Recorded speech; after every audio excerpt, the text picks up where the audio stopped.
আমাৰ দুখীয়াসকলে বা বিটিচি বাকী ৰাইজে খুব সুখী।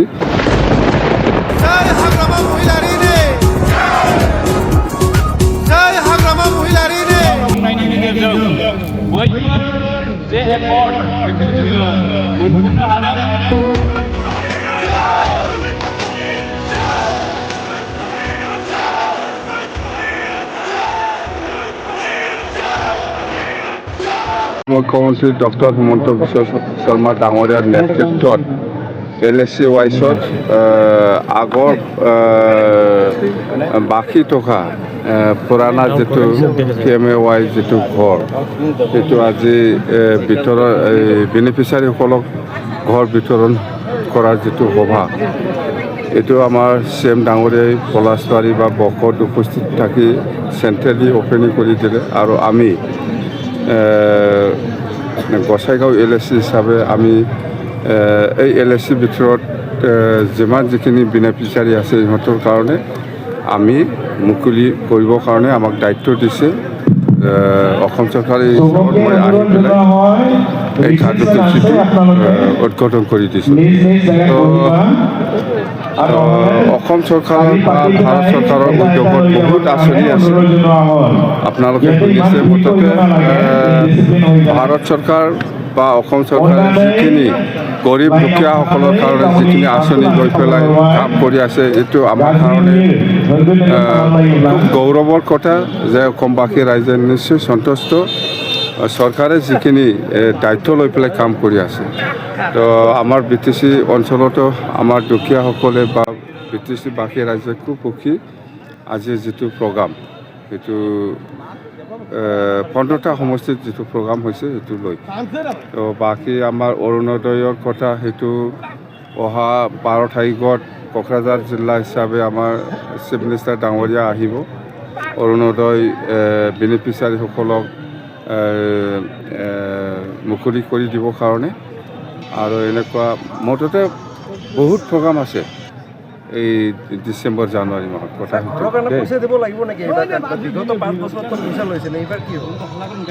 নাই। এইটো পইচাৰ কোনো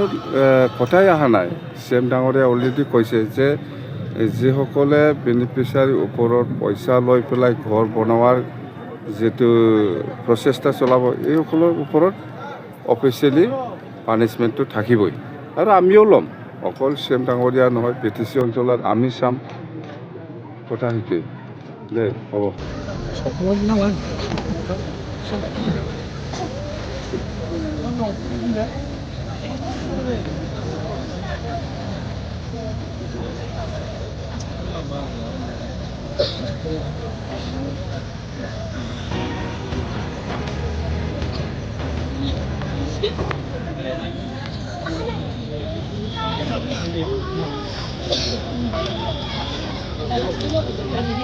上去一下。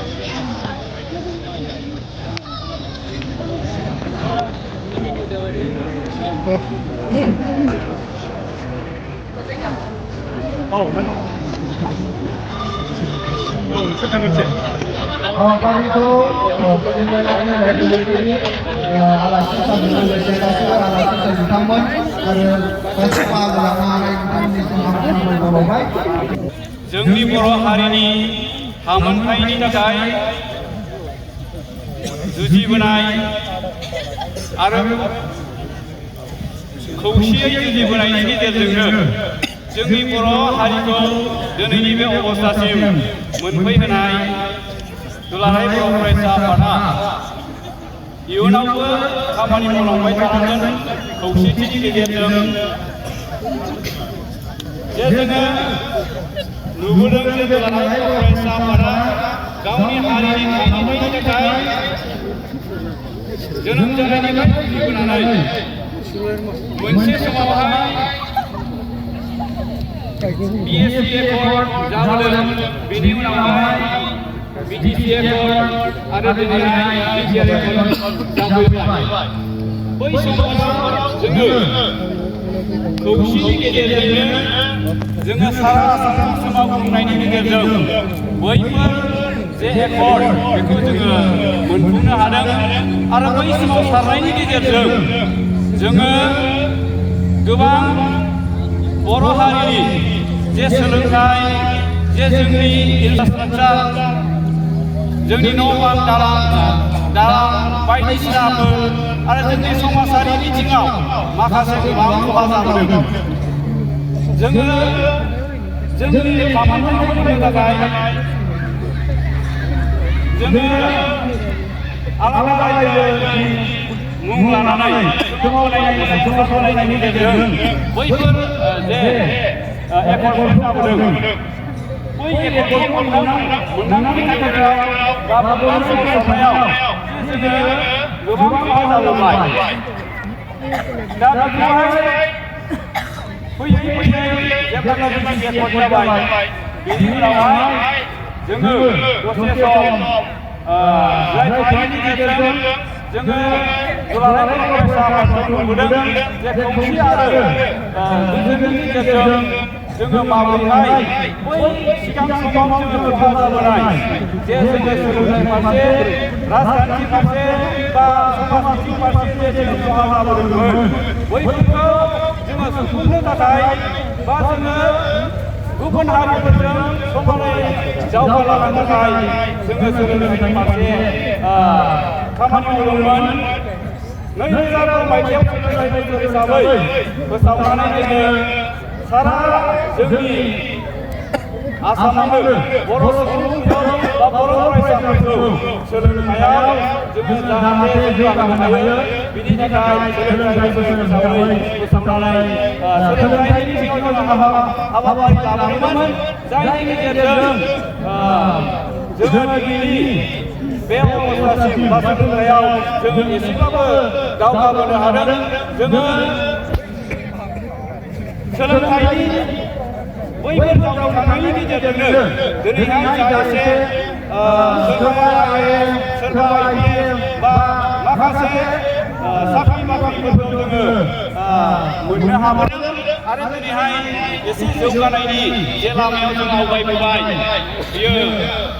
जोंनि गोजोन आरो खौसेथिनि लामाजों आगान सुरनायनि थाखायनो जोङो बेफोरखौ एसेब्लाबो आवगायबोनो हादों आरो जोङो इयुनाव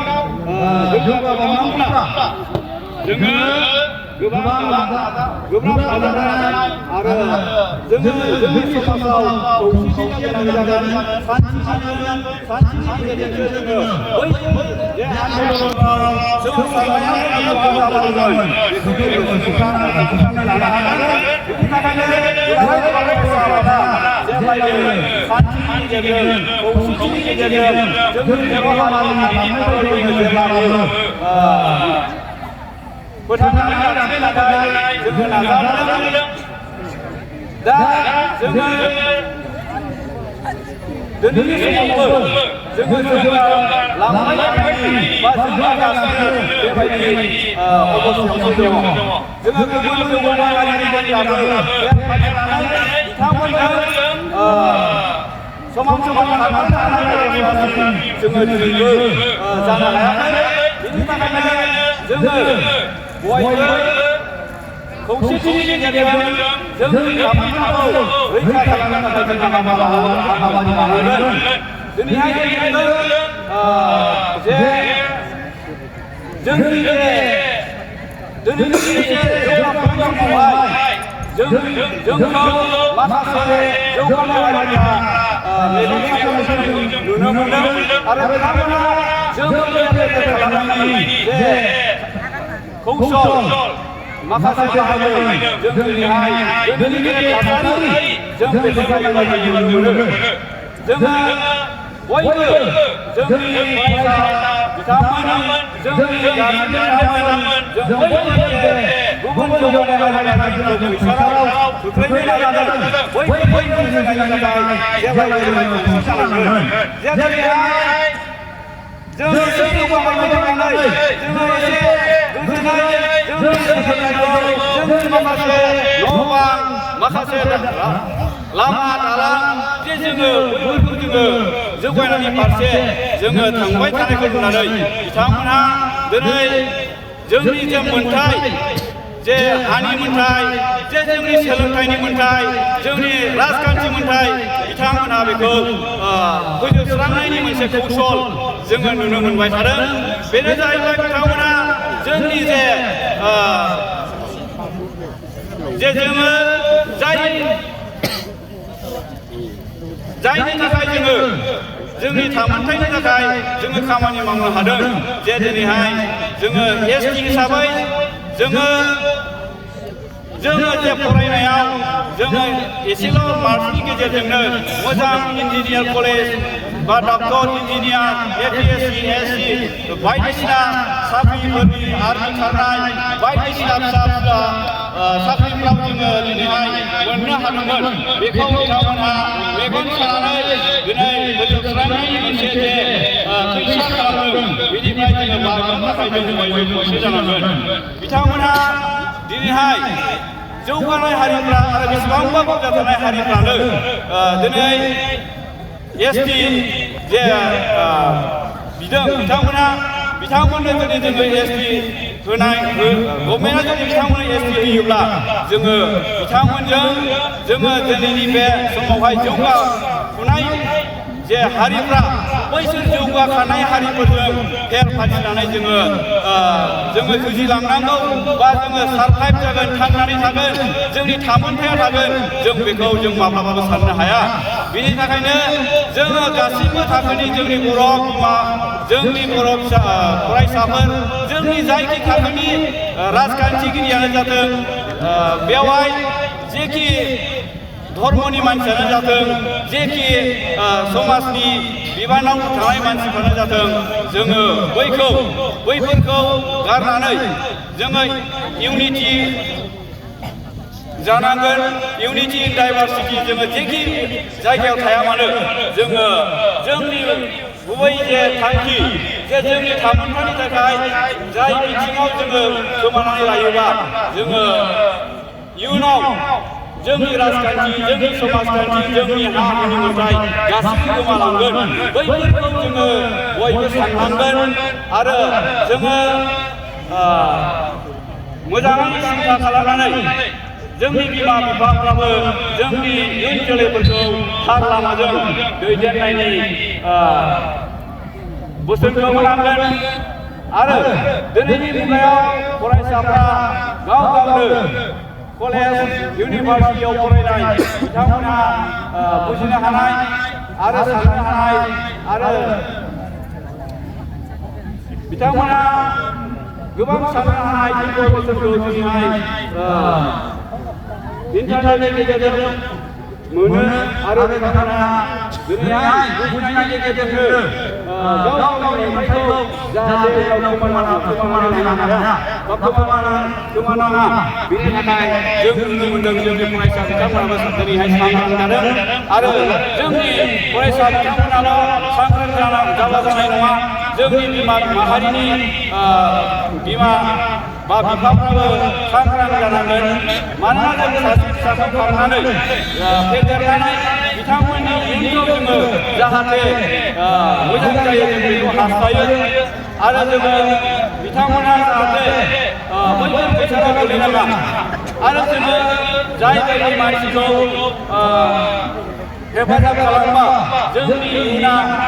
मोजां लामाजों बा बर' माहारिया गावनि थामोनथायनिफ्राय माब्लाबाबो जानगाराव थानाङा बैफोरबायदि सुबुंखौ जोङो जेब्लायबो मदद खालामबाय थानांगोन दिनैहाय दुलाराय बर' फरायसा आफादा सिगाङाव थानानै जोंनि हारिनि हेंथा जाय बिथांमोनहा एसटि बिजाथि दं बिथांमोनखौ होबथानायनि जे हाबाफारिफोर लादों बैफोराव जोङो जोंनि गासै थाखोनि गासै समाजनि सुबुंफ्रानो जेखि जायगायाव थाया मानो राजखान्थियाव था नोङो हारिमु था जेखि जायगायाव थाया मानो जोङो जोंनि बे इस्युआव बयबो बारसोमनांगोन होननानै आङो दिनैनि बे गोजोन आरो खौसेथिनि जे केन्डेल लाइटिंनि गेजेरजों संग दिन्थि होनाय बेखौ फोजोबनायनि सिगां आङो खनसेबाव जोंनि माहारिया जाहाथे जोंनि इयुननि थाखाय बा जोंनि थामोनथानि थाखाय थांनानै थानायनि थाखाय जोङो जुजिलांनो हायो बेनि थाखाय आं इसोरनाव आर'ज गाबनानै आंनि सुंद' बिबुंथिखौ एसेयावनो दोनबाय।